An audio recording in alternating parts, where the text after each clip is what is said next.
அண்ணன் திருமா அவர்களுக்கு நிறைய பாடல்கள் வந்து எழுதி வெளியிட்டிருக்காங்க. நல்ல புரட்சிகர பாடல்கள், உணர்வை தூண்டும் வகையில அந்த பாடல்கள்லாம் இருக்கும். அதுல மிக முக்கியமான பாடல் என்ன பாடல் அப்படின்னு கேட்டீங்கன்னா, கைய கட்டி நாம வாய பொத்தி குனிஞ்சி நின்னதெல்லாம் தம்பி அந்த காலம். அந்த பாடல் வந்து மிகவும் அற்புதமான ஒரு பாடல். இந்த பாடலின் வரிகளை மாற்றி அமைத்து நான் கொஞ்சம் எழுதியிருக்கேன்.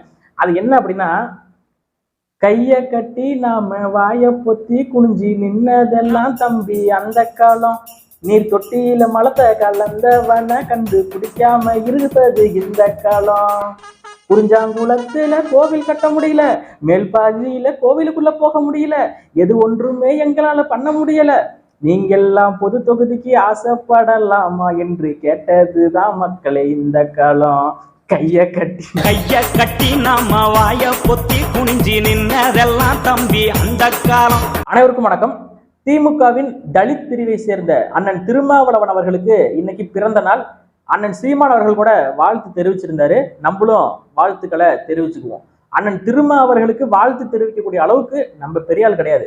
இருந்தாலும் ஒரு மரியாதை நிமித்தமா சிறுத்தைகள் சார்பாக நம்ம வந்து அண்ணன் திருமா அவர்களுக்கு வாழ்த்துக்களை தெரிவிச்சுக்குவோம். இன்னைக்கு வந்து பாத்தீங்கன்னா ட்விட்டர்ல பல ஹேஷ்டேக் வந்து ட்ரெண்ட் ஆயிட்டு இருக்கு. ஹாப்பி பர்த்டே திருமா அப்படிங்கிற ஒரு ஹேஷ்டேக், திருமாவளவன் அப்படிங்கிற ஒரு ஹேஷ்டேக், அப்புறம் இன்னொரு ஹேஷ்டேக் திமுக காரன் திருமா அப்படிங்கிற ஒரு ஹேஷ்டேக்கும் ட்ரெண்ட் பண்ணிட்டு இருக்காங்க.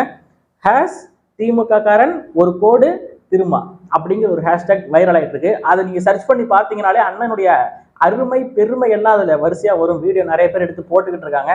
அதை நீங்க டைப் பண்ணி ட்விட்டர் தளத்துல பாருங்க. நான் சொல்ல வேண்டியது இல்லைங்க, அண்ணனுடைய பெருமையை நான் சொல்லிதான் தெரியணுமா? தாழ்த்தப்பட்ட மக்களுக்கு போராடிய போராளியாக அண்ணன் திருமாவின் அரசியலை புறம் தள்ளிட்டு பேசவே முடியாதுங்க.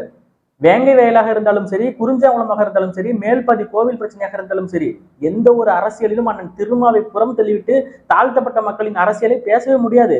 ஆதி தமிழ் குடி பறையர்களை சர்டிபிகேட்ல ஆதி திராவிடர்கள்னு மாத்தி தலித்துன்னு மாத்தி அண்ணன் திருமா அவர்கள் சூப்பரா அரசியல் பண்ணிட்டு இருக்காரு. அதனால வந்து அண்ணன் திருமா அவர்களை நம்ம மிகப்பெரிய அளவுல மரியாதை இருக்கு, மதிப்பு இருக்கு. அண்ணன் திருமாவை வந்து விமர்சிக்கவே கூடாது அப்படின்னு சொல்லி அண்ணன் சீமான் அவர்கள் கூட சொல்லியிருக்காரு. அதனால வந்து நம்ம இத்தனை நாட்களா பாத்தீங்கன்னா எத்தனையோ அரசியல் நிகழ்வுகளை பத்தி பேசிக்கிட்டு இருந்தாலும் கூட விசிகாவை பற்றியோ, மன்னிக்கணும், திமுகவின் தலித் பிரிவு அண்ணன் திருமாவை பற்றியோ, விடுதலை சிறுத்தை கட்சி, ஐயோ மறுபடியும் அதே வருது, வன்னியரசு அப்படிங்கிற ஒரு நபர் இருக்கார் பொறுப்பாளரா, அவரை பத்தியோ நம்ம வந்து விமர்சிச்சதே கிடையாது. ஏன் அண்ணன் சீமான் சொல்லியிருக்காருங்க. பாமகவை பத்தி கூட நம்ம அப்பப்ப விமர்சிச்சிருக்கோம். இந்த கோவில் பிரச்சனையில, அப்புறம் அந்த இடஒதுக்கீடு விஷயத்துல கூட நம்ம விமர்சிச்சிருக்கோம். அதே மாதிரி பாத்தீங்கன்னா நிறைய விஷயம் இருக்கு. ஆனா அண்ணன் திருமாவை பத்தி நம்ம விமர்சித்தே கிடையாது. ஏன்னு சொல்லுங்க? விமர்சிக்கக்கூடிய அளவுக்கு அண்ணன் திருமா அவர்கள் ஒரு ஆளே கிடையாது அப்படின்னு சொல்ல வரல. அண்ணன் திருமா அவர்கள் அந்த அளவுக்கு மக்களுக்கு நல்லது பண்ணிட்டு இருக்காரு. அவர் மேல விமர்சனமே கிடையாதுங்க. அதனாலதான் நம்ம விமர்சனம் பண்றது இல்ல. அண்ணன் சீமான் கூட சொல்லியிருந்தாலும் கூட விசிகாவை, திமுகவின் தலித் பிரிவை நாம் விமர்சிக்க வேண்டிய தேவையும் அவசியமும் நமக்கு இல்லை. திமுக அடிச்சா விசிகா ஆச்சு. திமுக இல்லைன்னா திமுகவின் தலித் பிரிவை சேர்ந்த அண்ணன் திருமா இல்லை. அப்புறம் வண்டி அப்படித்தானே ஓடிக்கிட்டு இருக்கு. தனிச்சு நின்று நாம் தமிழர் கட்சி 36 லட்சம் ஓட்டு வாங்கியிருக்கு. தனிச்சு நின்று விசிகா எத்தனை ஓட்டு வாங்கும்? எங்களை விட ஒரு ஓட்டு அதிகமா வாங்கிட்டா விசிகானே வாயில வருது. சரி, ஓகே, திமுக தனிச்சு நின்னாலே தோத்து போவோம், அது வேற விஷயம். திமுக கூட்டணியில் இருக்கக்கூடிய திமுகவின் தலித் பிரிவை சேர்ந்த அண்ணன் திருமா அவர்கள் தனிச்சு நின்னாருன்னா எத்தனை ஓட்டு வாங்குவாருன்னு நினைக்கிறீங்க? இத்தனை ஆண்டு காலம் கூட்டணி வைத்து அவர்களால் இன்னைக்குதான் அங்கீகரிக்கப்பட்ட கட்சியாக மாற முடியுது. ஆனா நாம் தமிழர் கட்சி தொடங்கி 15 ஆண்டு காலத்துக்குள் அங்கீகரிக்கப்பட்ட கட்சியா மாறுது தனிச்சு நின்று. எப்படியே தனிச்சு நின்று, இண்டிவிஜுவல்னா என்னன்னு தெரியுமா? தனித்து நிற்பது. களத்துல தனிச்சு நின்று புதிய சின்னத்தில் இத்தனை லட்சம் வாக்குகளை வாங்கி நாம் தமிழர் கட்சி அங்கீகரிக்கப்பட்ட கட்சியா மாறி இருக்குங்கிறது எங்களுக்கு பெருமை. ஆனா விசிகா அங்கீகரிக்கப்பட்ட கட்சியா நீங்க மாறி இருக்குன்னா உண்மையாவே விசிகாவை சேர்ந்தவர்கள் மட்டும்தான் ஓட்டு போட்டு அந்த கட்சியை அங்கீகரிக்கப்பட்ட கட்சியா மாற்றிருக்காங்களா? திமுக ஓட்டு ஒண்ணு கூட உங்களுக்கு உள்ள 2 தொகுதி தனித்தொகுதி இருக்குல்ல, தனித்தொகுதி 2 தனித்தொகுதியில நின்னீங்க. 2 தனித்தொகுதியில விடுதலை சிறுத்தை கட்சியை சேர்ந்தவர்கள் மட்டும்தான் உங்களுக்கு ஓட்டு போட்டாங்களா? திமுகவை சேர்ந்தவர்கள் தான் அங்க பெரும்பான்மையா ஓட்டு போட்டு அவங்களை வெற்றி பெற வச்சிருக்காங்க. தனிச்சு நின்று ஜெயிச்சிருந்தா அண்ணன் திருமா அவர்களுக்கு ராயல் செல்யூட் போடலாம். ஆனா தனிச்சு நிக்க அவர்களுக்கு துணிவு கிடையாது, திமுகவுக்கே கிடையாது. அதே போல நம்ம இனத்துக்கு வந்து மிகப்பெரிய அளவுல ஈழ மக்களுக்கு அந்த அளவுக்கு ஒரு நல்லது செஞ்சிருக்காரு அண்ணன் திருமா. நம்ம தேசிய தலைவரை சந்தித்து விட்டு புகைப்படம்லாம் எடுத்தாரு. நம்ம ஈழ அரசியல் குறித்து பாராளுமன்றத்தில் முழங்கியவர். அவரு வந்து பாத்தீங்கன்னா ராஜபக்சேவுக்கு போய் கை கொடுத்ததாக ஒரு காணொலி, பொய்யாக சித்தரிக்கப்பட்ட ஒரு காணொலி பரவுனுச்சு. ஆனா உண்மையாவே அது உண்மை கிடையாது. அவர் வந்து நின்றுகிட்டு இருக்காரு. அண்ணன் திருமா அவர்கள் ஒரு இடத்துல நின்றுட்டு இருக்காரு. ராஜபக்சே தான் வந்து டிஆர் பாலு அப்படி தள்ளி விட்டுட்டு அவர் வந்து கை கொடுக்குறாரு. அண்ணன் திருமா ஒண்ணு தேடிக்கிட்டு போய் கை கொடுக்கல. அண்ணன் திருமாவே சொல்லியிருந்தாருங்க, ராஜபக்சே கை கொடுத்த வெறுமனே கை கொடுத்த அவன் தான் எனக்கு வந்து கை கொடுத்தான், நான் கொடுக்கல. அதுதான் உண்மை கூட. நாங்க வரிசையா நின்றுட்டு இருக்கும்போது டிஆர் பாலுக்கு அந்த பக்கம் நின்று கொண்டிருக்கிற ராஜபக்சே தள்ளி வந்து என் கையை பிடித்து கையை குலுக்கி விட்டு டிஆர் பாலு முகத்தை நேராக பார்த்து, உங்களுக்கு தெரியுமா திருமாவளவன் யார் என்று அவர் வந்து பிரபாகரனுக்கு ரொம்ப வேண்டியவர். யுத்தம் நடக்கும்போது அண்ணன் திருமாவே இது பற்றி விளக்கம் கொடுத்ததுக்கு அப்புறம் இதை பற்றி நாம் விமர்சிக்க வேண்டிய தேவையும் அவசியமும் இல்லை. அதே போல பதவி என்பது என் மயிருக்கு சமம் அப்படின்னு அண்ணன் திருமா வந்து சொல்லியிருக்காரு.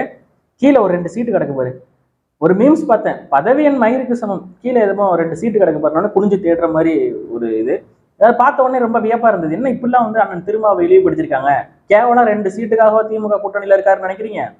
வேங்கவேல் பிரச்சனைக்கு தீர்வு காண முடியாத இந்த திமுக அரசால், குறிஞ்சாங்குளம் மக்களுக்கு கோவில் கட்டித்தர முடியாத திமுக அரசால், மேல்பாதி கோவில் பிரச்சனையில் தலித் மக்களை, தாழ்த்தப்பட்ட மக்களை, ஆதி தமிழ்குடி பறையர் மக்களை கோவிலுக்குள் அழைத்து செல்ல முடியாத இந்த திமுக அரசு கிட்ட இன்னுமா வந்து எங்க அண்ணன் பதவிக்காக கேவலம் 2 சீட்டை வாங்கிட்டு இருப்பாருன்னு நினைக்கிறீங்களா? கிடையாது. அவர் இருப்பதற்கான நோக்கம் என்னன்னு புரிஞ்சுக்கோங்க.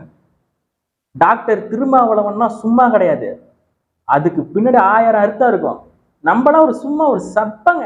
அண்ணன் திருமாவுடைய நாலேஜுக்கு நம்மளாம் ஒரு கால் தூசுக்கு வருவோமா?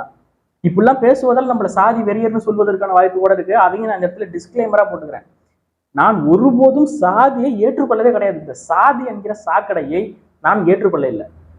ஆனால் என்னுடைய அடையாளத்துல நான் தெளிவா இருப்பேன். நான் தமிழன், இந்த குடியில பிறந்திருக்கேங்கிறதுல அடையாளமா இருப்பேன்.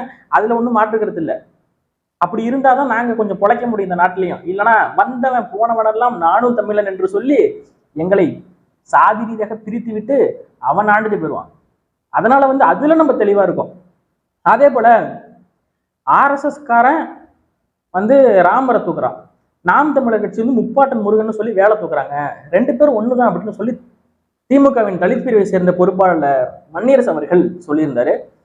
அவர் சொல்றதுக்கு நம்ம புரிஞ்சுக்கணும். அண்ணன் திருமாவே வேலை தூக்குனாரு. அந்த புகைப்படம் இருக்கு, நான் போட்டு விடுறேன் பாருங்க. திமுகவில் இருக்கிறவங்களும் வேலை தூக்கிட்டாங்க. அண்ணன் சீமான் அவர்கள் தூக்கியதற்கு பின்னால் தாக்கத்தை ஏற்படுத்துகிறார் அண்ணன் சீமான். நீங்க கேக்குறீங்க, தெலுங்கர்கள் அவங்களுக்கு எதிரி, ஆர்எஸ்எஸ் ஆரியத்தை எதிர்க்கிறத விட்டுட்டு தெலுங்கர்களை எதிர்த்துக்கிட்டு உட்கார்ந்துருக்கான் ஒரு கூட்டம் அப்படின்னு அண்ணன் திருமா அவர்கள் சொல்றாரு. நீங்க உங்க பிறந்த நாள் விழாவோட உங்க பிறந்த நாள்ல ஆர்எஸ்எஸ் பத்தி பேசாம அண்ணன் சீமான் அவர்களை பத்தி பேசிக்கிட்டு இருக்காங்க ஒரு பெண். அந்த பெண் ஒரு தெலுங்கு சமூகத்தை சேர்ந்த ஒரு பெண். அதுவும் ஆதாரத்தோட ட்விட்டர்ல பல நபர்கள் எடுத்து போட்டுக்கிட்டு இருக்காங்க. நான் சொன்ன அந்த ஹேஷ்டாக் அதை போட்டு பார்த்தீங்கன்னா எல்லா வீடியோவும் உங்களுக்கு வரும். ஹேஷ் திமுக காரன் ஒரு கோடு திமுக திருமா திமுக காரன் திருமா அப்படிங்கிற ஒரு ஹேஷ்டாக் தான். நீங்க போட்டு பாருங்க. நான் வந்து நீங்க எல்லாருமே இதை பார்க்கணும் அப்படின்னு சொல்லி நான் ஒரு கோரிக்கையாகவே வைக்கிறேன். ஏன்னா இன்னைக்கு அண்ணன் திருமா அவர்களின் பிறந்த நாள். எவ்வளவு சாதிய ரீதியான வன்மம் இவனுக்குள் இருந்திருந்தால் இவன் இப்படி ஒரு பாடலை பாடியிருப்பான் என்று எல்லாரும் கேட்கலாம். நிறைய பேர் கேட்பதற்கான வாய்ப்புகள் இருக்கு. முன்கூட்டியே நம்ம எச்சரிக்கையா இருப்போம். வருமுன் காப்பதே சிறந்தது என்கிற அந்த வாசகத்தை மனதில் வைத்துக்கொண்டு நம்ம சிறப்பாக செயல்படணும். அண்ணன் திருமாவை விமர்சிக்க வேண்டும் என்பது எங்களுடைய நோக்கமே கிடையாது, விமர்சிக்க போறதும் கிடையாது. ஆனா இன்னைக்கு அண்ணன் திருமாவின் பிறந்த நாள் விழான்னு சொல்லிட்டு ஒண்ணு நடத்தி அதுல அண்ணன் சீமான் அவர்களை பத்தி மேடையில ஏறி பல நபர்கள் கேவலமா பேசியிருக்காங்க. அதை அண்ணன் திருமா அவர்கள் பார்த்து ரசிச்சு கைதட்டிக்கிட்டு இருக்காரு. இதுவே வந்து நாம் தமிழர் கட்சி மேடையில அண்ணன் சீமான் முன்னாடி திருமா அவர்களை யாராவது விமர்சனம் செய்து பேசி இருந்தால் அண்ணன் சீமான் எழுந்திருச்சு கண்டிப்பா கண்டிச்சிருப்பாரு. திருமாவளம் பேசாத, ஐயா ராமதாஸ பேசாத, விமர்சிக்காத. நம்மளுடைய இலக்கு என்ன, எதிரி யார, எதிரியை முடிவு பண்ணிட்டு தான் நாங்க களத்துல நிக்கிறோம்.